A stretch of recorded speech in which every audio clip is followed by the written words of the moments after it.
مشرق سے ابھرتا سورج، زرد دھوپ، سنہری کرنیں، باد بہاری، آگ اگلتے شعلے، دعاں ہی دعاں، ان گن تلاشیں، دردناک چیخو پکار،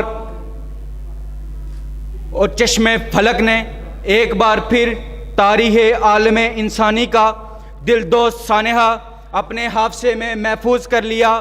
تاریخ عالم انسانی کے المناک حادثے نے یک لخت ہواؤں کا رخ پھیر کر رکھ دیا، اور پھر یہ عالم کون و مکان سلسل حادثات کی آماجگاہ بنتا چلا گیا۔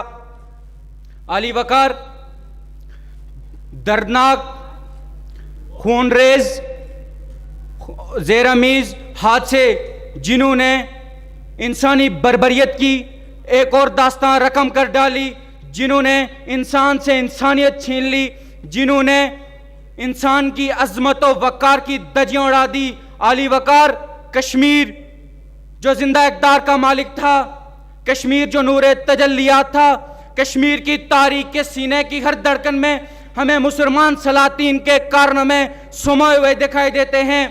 کلیوں اور پھولوں کی حسین وادی گمنامی کی تاریخ چھٹنے کے بعد جب تاریخ کے صفحات پہ ابھری تو ہم نے وہاں پیر شاہ زین العابدین جیسے فرمانرواہوں کو دیکھا جو نیک اور خدا ترس لوگ تھے، جنہوں نے کشمیر کے فرزندوں کو زندگی اور اسلامی زندہ اقدار سے روشناس کرایا۔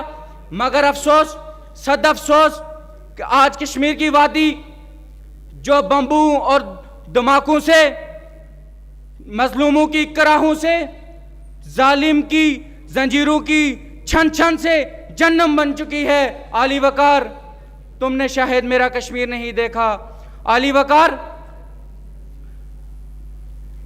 چیخ اٹھتا کانپ اٹھتا، چیخ اٹھتا کانپ اٹھتا اور آغوش صحیح کرتا، چیخ اٹھتا کانپ اٹھتا آغوش صفی کرتا، سانس لیتا اس جہاں میں اگر ہٹلر کوئی چنگیز کوئی۔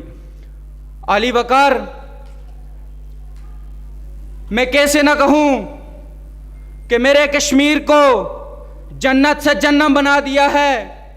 علی وقار ایک باپ جب بازار جاتا ہے تو شہید کر دیا جاتا ہے اور اس کی ننھی گڑیا یہ دیکھتی رہ جاتی ہے، میرا بابا کب آئیں گے چوڑیاں کب لائیں گے، میرے بابا کب آئیں گے چوڑیاں کب لائیں گے۔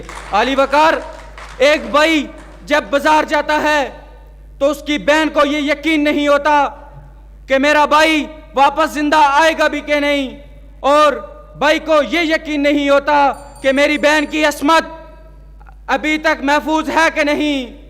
علی وقار میں کیسے نہ کہوں کہ میرا کشمیر جنت سے جنم بن گیا ہے۔ علی وقار جیلوں کو سیاسی قیدیوں کے ساتھ ساتھ حریت پسندوں کے لیے ظلم و ستم کے اڈے بنا رکھے ہیں۔ علی وقار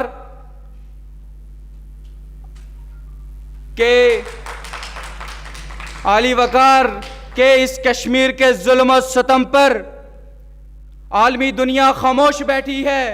اب کشمیریوں کو اپنا مقدمہ خود لڑنا ہوگا، کشمیریوں کو اپنی جنگ خود لڑنی ہوگی، کیونکہ ہم جانتے ہیں آسماں جلتی زمین پہ نہیں آنے والا، آسماں جلتی زمین پہ نہیں آنے والا، اب کوئی اور پیغمبر نہیں آنے والا۔ پیاس کہتی ہے کہ ریت نچوڑی جائے، پیاس کہتی ہے کہ ریت نچوڑی جائے، اپنے حصے میں کوئی سمندر نہیں آنے والا۔ تو پکارے گا تو اے سہنے حرم آئیں گے، پر اڑاتے ہوئے نصرت کے علم آئیں گے، اب ابابیلوں کی مانند ہم آئیں گے، اب ابابیلوں کی مانند ہم آئیں گے۔ یہ الگ بات ہے کہ تعداد میں کم آئیں گے۔ سماعتوں کا بہت بہت شکریہ۔